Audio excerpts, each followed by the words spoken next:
2023 last ഡിസംബറിൽ ഞാനവിടെ പോയി കഴിഞ്ഞപ്പോൾ ഒരു വ്യത്യാസമില്ല.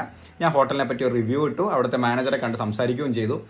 സോ നമ്മളെപ്പോഴും പ്രതീക്ഷിക്കുന്നത് നല്ല കസ്റ്റമർ സർവീസാണ്. നിങ്ങളുടെ പ്രൊഡക്റ്റ് എത്രത്തോളം നല്ലതാണോ മോശമാണോ എന്നുള്ളതിലുപരി നമ്മൾ നല്ല കസ്റ്റമർ സർവീസ് ഉള്ള ഷോപ്പുകളെയാണ് പൊതുവെ എല്ലാവരും ചൂസ് ചെയ്യുക. അതിപ്പോൾ എത്ര പണക്കാരനായിക്കോട്ടെ എത്ര പാവപ്പെട്ടവനായിക്കോട്ടെ, as a customer that person deserves a respect അല്ലേ? കസ്റ്റമേഴ്സ് ഇല്ലെങ്കിൽ നമ്മുടെ ബിസിനസ് ഇല്ല എന്നുള്ളതാണ്. സോ ബിസിനസ് നന്നായിട്ട് മുന്നോട്ടേക്ക് പോകണമെങ്കിൽ നമ്മുടെ കസ്റ്റമേഴ്സിനെ നമ്മൾ സ്നേഹം കൊടുത്ത് അവരുടെ ഒരു റെസ്പെക്ട് നമ്മൾ തിരിച്ച് വാങ്ങുക എന്നുള്ളതാണ്.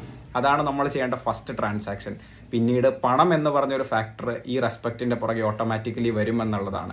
നല്ല വാല്യൂ കൊടുക്കുക, നല്ല കസ്റ്റമർ സർവീസ് കൊടുക്കുക, നിങ്ങൾക്ക് നല്ല കസ്റ്റമേഴ്സിനെ കിട്ടുമെന്നുള്ളതാണ്.